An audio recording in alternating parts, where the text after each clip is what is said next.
It's Chase with Legend Suspensions, and in this Legend Tech Tuesday, we're gonna just be doing a basic shock comparison for you. We've got the ARCs, we've got the Revo A's, and we've also got the standard Revos. What is the difference between them? Why would you want one versus the other? And what are your options when it comes to each one of those shocks?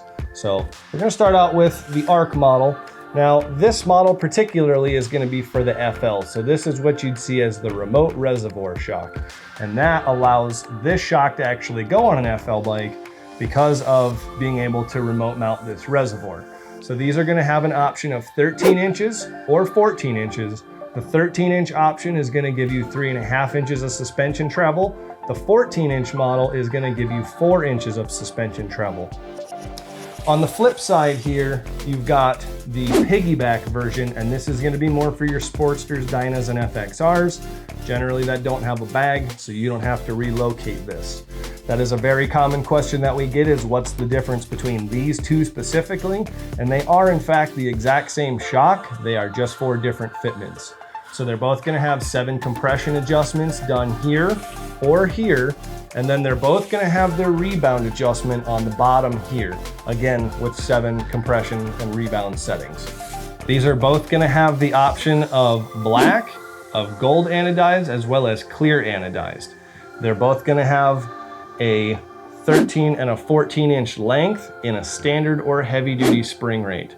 Now, we generally don't get into the HD spring rates on most bikes until you're adding 500 pounds or more than 50% of the time. So you're gonna have an option there depending on if you're loading your bike down, primarily riding solo, pulling a trailer, whatever that is. You're gonna have the perfect shock option there. These are also gonna be great if you're looking at something like a performance bagger. These are gonna really step the performance game up for you. These are gonna have a class-leading suspension travel, as well as really good anti-bottoming properties.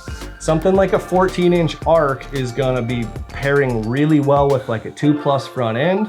That is gonna give your entire bike a higher lift off the ground, better lean angle. You're gonna keep from scraping your floorboards quite a bit. There are some fitments that you wanna check there. If you're looking at putting 14s on your bike, you're gonna wanna make sure that you've got the appropriate clearance between exhaust and axle nut, and we can definitely get you more information on that. Moving over to the Revo A, the direct comparison between these two is if you take something like a 13-inch ARC and a 13-inch Revo A, the 13-inch Revo A is gonna have 3 inches of travel, where this is gonna have 3.5. This is gonna have 7 compression adjustments, where this is gonna have compression control, but it is not externally adjustable.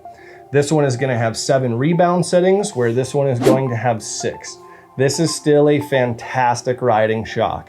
It's not a downgrade. There are just different options here to think about depending on what you're looking for. This is a great factory replacement shock. This is gonna be a great factory replacement shock. They're just different performance levels. You can't go wrong with any of these options. It really just boils down to what length, what color, how much travel you want, and what range of adjustment you're looking for. And because it's different strokes for different folks, that means you get options. These are gonna have black, clear anodized, as well as gold options as well. These are gonna come in at a 12, a 13, or a 14. 14s not so much on the FL. The 14s are gonna be mainly, again, for your FXR, Sportsters, and piggybacks. That rebound adjuster down here is gonna control the speed that the shock extends back open. And then moving over here to the standard Revo, this is essentially the exact same shock as this one, with the only difference being that there is no rebound adjuster on the standard Revo model. So 6-position rebound adjuster, no rebound adjuster there. This one, out of the 1 through 6 settings that the Revo A has, this one here is gonna always be on setting 3. Again, standard and heavy duty spring rates, 12, 13, and 14, depending on models.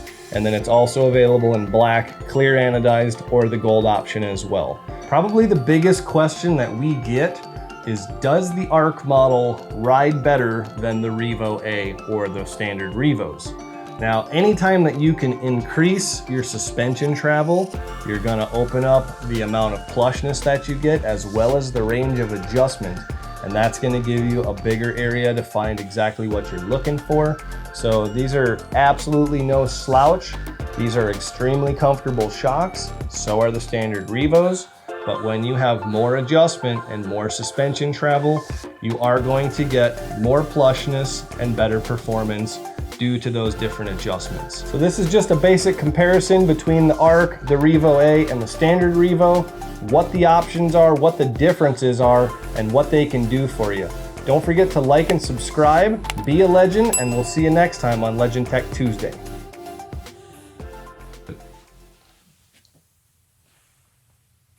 They're all great, but I love gold! Can I touch it? No, maybe a little. No, a little. No, no, you can't touch it. It's mine. This one's mine. This one's mine.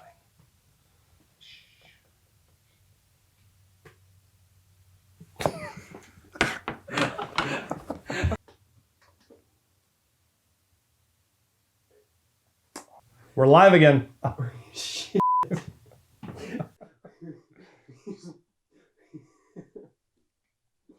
And speed.